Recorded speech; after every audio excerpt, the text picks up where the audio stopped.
हर हर महादेव। कार्यक्रम में हमारे साथ जुड़े विभिन्न राज्यों के आदरणीय मुख्यमंत्री, उप मुख्यमंत्री, केंद्रीय मंत्रिमंडल के मेरे सहयोगीगण,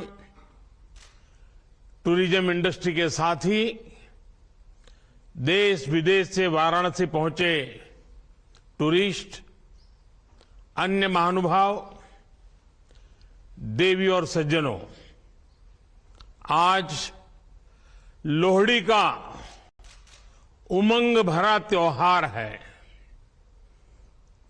आने वाले दिनों में हम उत्तरायण, मकर संक्रांति, भोगी, बिहू, पोंगल जैसे अनेक विध पर्व भी मनाएंगे। मैं देश और दुनिया में इन त्योहारों को मना रहे सभी लोगों को बधाई देता हूं, अपनी शुभकामनाएं देता हूं। साथियों, हमारे पर्वों, दान दक्षिणा, तप तपस्या, हमारे संकल्पों की सिद्धि के लिए हमारी आस्था, हमारी मान्यता का एक अपना महत्व है और इसमें भी हमारी नदियों की भूमिका महत्वपूर्ण है। ऐसे समय में हम सभी नदी जलमार्गों के विकास से जुड़े इतने बड़े उत्सव के साक्षी बन रहे हैं। आज मेरी काशी से डिब्रूगढ़ के बीच दुनिया की सबसे लंबी नदी जल यात्रा गंगा विलास क्रूज का शुभारंभ हुआ है। इससे पूर्वी भारत के अनेक पर्यटक स्थल वर्ल्ड टूरिज्म मैप में और प्रमुखता से आने वाले हैं। काशी में गंगा पार ये जो नई निर्मित अद्भुत टेंट सिटी से वहां आने और रहने का एक और बड़ा कारण देश दुनिया के पर्यटकों, श्रद्धालुओं को मिला है। इसके साथ साथ आज पश्चिम बंगाल में मल्टी मॉडल टर्मिनल, यूपी और बिहार में फ्लोटिंग जेटी, असम में maritime skill centre, sea prepare centre, terminal connectivity project, ऐसे 1000 करोड़ रुपए से अधिक के प्रोजेक्ट का भी शिलान्यास और लोकार्पण हुआ है। ये पूर्वी भारत में ट्रेड और टूरिज्म से जुड़ी संभावनाओं का विस्तार करने वाले हैं, रोजगार के नए अवसर बनाने वाले हैं। साथियों, गंगा जी हमारे लिए सिर्फ एक जलधारा भर नहीं है, बल्कि ये प्राचीन काल से इस महान भारत भूमि की तप तपस्या की साक्षी है। भारत की स्थितियां, परिस्थितियां कैसी भी रही हो, मां गंगे ने हमेशा कोटि कोटि भारतीयों को पोषित किया है, प्रेरित किया है। इससे बड़ा दुर्भाग्य क्या हो सकता है कि गंगा जी के किनारे की पूरी पट्टी की आजादी के बाद विकास में पिछड़ती ही चली गई। आगे जाने की तो बात ही छोड़ दीजिए। इस वजह से लाखों लोगों का गंगा किनारे से पलायन भी हुआ। इस स्थिति को बदला जाना जरूरी था, इसलिए हमने एक नई अप्रोच के साथ काम करना तय किया। हमने एक तरफ नमामि गंगे के माध्यम से गंगा जी की निर्मलता के लिए काम किया, वहीं दूसरी तरफ अर्थ गंगा का भी अभियान चलाया। अर्थ गंगा यानी हमने गंगा के आसपास बसे राज्यों में आर्थिक गतिविधियों का एक नया वातावरण बनाने के लिए कदम उठाए। ये गंगा विलास क्रूज इस अर्थ गंगा में उसके एक अभियान को नई ताकत देगा। उत्तर प्रदेश, बिहार, असम, पश्चिम बंगाल और बांग्लादेश की यात्रा के दौरान ये क्रूज हर तरह की सुविधा मुहैया कराएगा। साथियों, आज मैं उन सभी विदेशी टूरिस्ट का विशेष अभिनंदन करता हूं जिस क्रूज के माध्यम से पहले सफर पर निकलने वाले हैं। आप सभी एक प्राचीन शहर से एक आधुनिक क्रूज से सफर करने जा रहे हैं। मैं अपने इन विदेशी टूरिस्ट साथियों से विशेष तौर पर कहूंगा कि India has everything that you can imagine. It also has a lot beyond your imagination. India cannot be defined in words. India can only be experienced from the heart, because India has always opened her heart for everyone, irrespective of region or religion, creed or country. We welcome all our tourist friends from different parts of the world. साथियों, एक cruise यात्रा एक साथ अनेक नए अनुभव लेकर आने वाली है। ये जो लोग इसमें से आध्यात्म की खोज में हैं, उन्हें वाराणसी, काशी, बोधगया, विक्रमशिला, पटना साहिब और माजुली की यात्रा करने का सौभाग्य मिलेगा। जो मल्टीनेशनल क्रूज का अनुभव लेना चाहते हैं, उन्हें ढाका से होकर गुजरने का अवसर मिलेगा। जो भारत की नेचुरल डायवर्सिटी को देखना चाहते हैं, उन्हें ये क्रूज सुंदरवन और असम के जंगलों की सैर कराएगा। जिन लोगों की रुचि भारत में नदियों से जुड़े सिस्टम को समझने में है, उनके लिए यात्रा बहुत महत्वपूर्ण होगी, क्योंकि ये क्रूज 25 अलग अलग नदियां या नदी धाराओं से होकर गुजरेगी।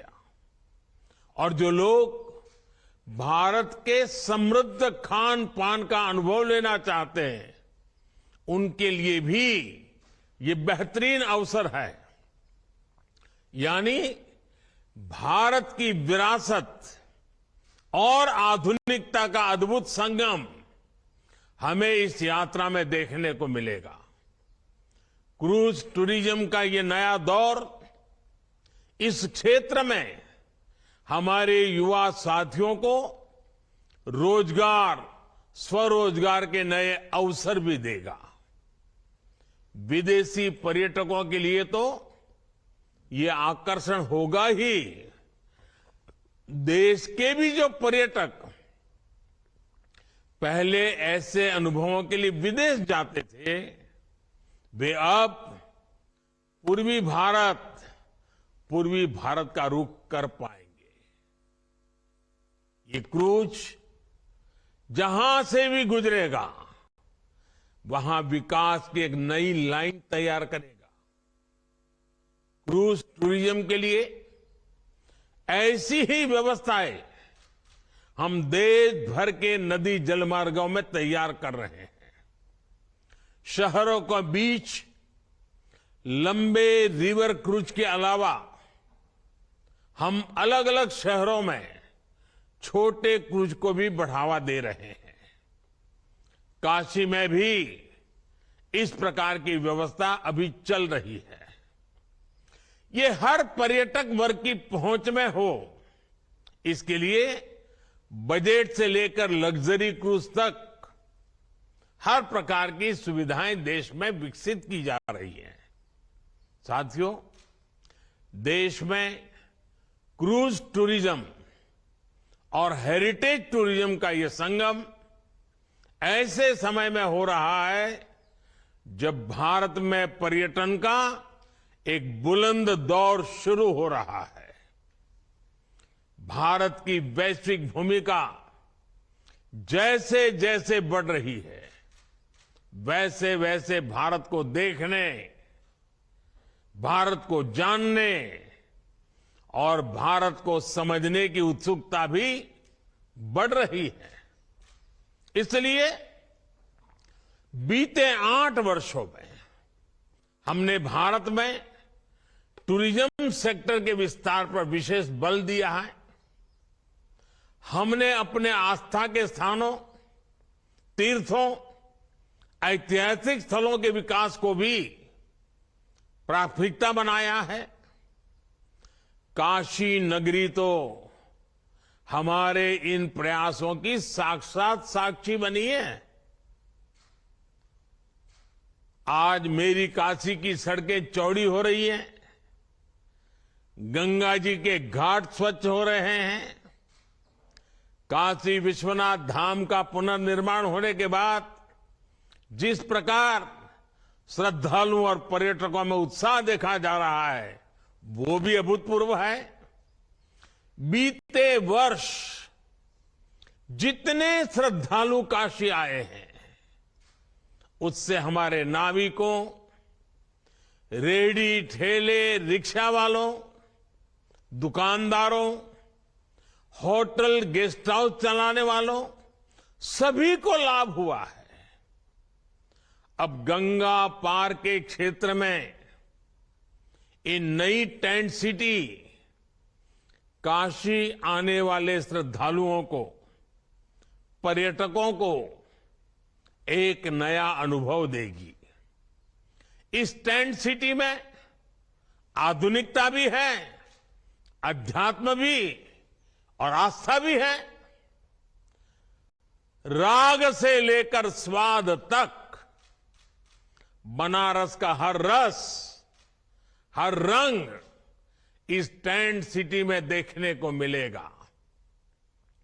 साथियों, आज का ये आयोजन 2014 के बाद से देश में जो नीतियां बनी, जो निर्णय हुए, जो दिशा तय हुई, उसका प्रतिबिंब है। 21वीं सदी का ये दशक भारत में इंफ्रास्ट्रक्चर के कायाकल्प का दशक है। इस दशक में भारत के लोग आधुनिक इंफ्रास्ट्रक्चर की जो तस्वीर देखना जा रहे हैं, जिसकी कल्पना तक किसी जमाने में मुश्किल थी, चाहे घर, टॉयलेट, बिजली, पानी, कुकिंग गैस, शिक्षण संस्थान और अस्पताल जैसा सामाजिक इंफ्रास्ट्रक्चर हो, डिजिटल इंफ्रास्ट्रक्चर हो, या फिर रेलवे, हाईवे, एयरवे और वाटरवे जैसा फिजिकल कनेक्टिविटी, इनसे जुड़ा हुआ इंफ्रास्ट्रक्चर हो। ये आज भारत के तेज विकास का, विकसित भारत के निर्माण का सबसे मजबूत स्तंभ है। सबसे चौड़े हाईवे, सबसे आधुनिक एयरपोर्ट, आधुनिक रेलवे स्टेशन, सबसे ऊंचे और लंबे पुल, सबसे ऊंचाई पर बनने वाली लंबी टनल से नए भारत के विकास का प्रतिबिंब हम सब अनुभव करते हैं। इसमें भी नदी जलमार्ग भारत का नया सामर्थ्य बन रहे हैं। साथियों, आज गंगा विलास क्रूज की शुरुआत होना भी एक साधारण घटना नहीं है। जैसे कोई देश जब अपने दम पर सैटेलाइट को अंतरिक्ष में स्थापित करता है तो वो उस देश की तकनीकी क्षमता को दिखाता है। वैसे ही 3200 किलोमीटर से ज्यादा लंबा ये सफर भारत में इनलैंड वाटरवे के विकास, नदी जलमार्गों के लिए बन रहे आधुनिक संसाधनों का एक जीता जागता उदाहरण है। 2014 से पहले देश में वाटरवे का थोड़ा बहुत ही उपयोग होता था। ये हाल तब था जब भारत में वाटरवे के माध्यम से व्यापार का हजारों साल पुराना इतिहास था। 2014 के बाद से भारत अपनी इस पुरातन ताकत को आधुनिक भारत के ट्रांसपोर्ट सिस्टम की बड़ी शक्ति बनाने में जुटा है। हमने देश की बड़ी नदियों में नदी जलमार्गों के विकास के लिए कानून बनाया है, विस्तृत एक्शन प्लान बनाया है। 2014 में सिर्फ 5 राष्ट्रीय जलमार्ग देश में थे। आज 24 राज्यों में 111 राष्ट्रीय जलमार्गों को विकसित करने पर काम हो रहा है। इनमें से लगभग 2 दर्जन जलमार्गों पर सेवाएं अभी चल रही है। 8 वर्ष पहले तक सिर्फ 30 लाख मैट्रिक टन कार्गो ही नदी जलमार्गों से ट्रांसपोर्ट होता था। आज ये कैपेसिटी 3 गुना से भी अधिक हो चुकी है। नदी जलमार्गों का इस्तेमाल करने वाले लोगों की संख्या भी लगातार बढ़ रही है। इसमें भी गंगा पर बन रहा ये नेशनल वाटरवे पूरे देश के लिए एक मॉडल की तरह विकसित हो रहा है। आज ये वाटरवे ट्रांसपोर्ट, ट्रेड और टूरिज्म तीनों के लिए एक महत्वपूर्ण माध्यम बन रहा है। साथियों, आज का ये आयोजन पूर्वी भारत को विकसित भारत का ग्रोथ इंजन बनाने में भी मदद करेगा। पश्चिम बंगाल के हल्दिया में आधुनिक मल्टी मॉडल टर्मिनल वाराणसी को जोड़ता है। ये भारत बांग्लादेश प्रोटोकॉल मार्ग से भी कनेक्टेड है और नॉर्थ ईस्ट को भी जोड़ता है। ये कोलकाता पोर्ट और बांग्लादेश को भी कनेक्ट करता है। यानी ये यूपी, बिहार, झारखंड, पश्चिम बंगाल से लेकर बांग्लादेश तक व्यापार कारोबार को सुगम बनाने वाला है। इसी प्रकार जेटी और रोरो फेरी टर्मिनलों का भी नेटवर्क बनाया जा रहा है। इससे आना जाना भी आसान होगा, मछुआरों को, किसानों को भी सुविधा होगी।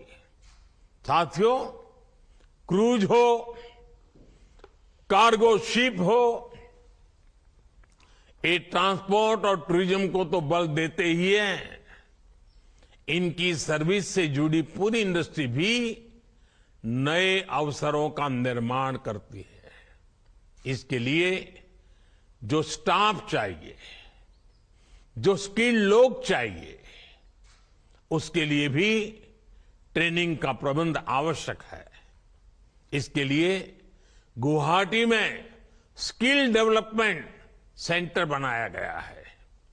जहाजों की मरम्मत के लिए भी गुवाहाटी में एक नई फैसिलिटी का निर्माण किया जा रहा है।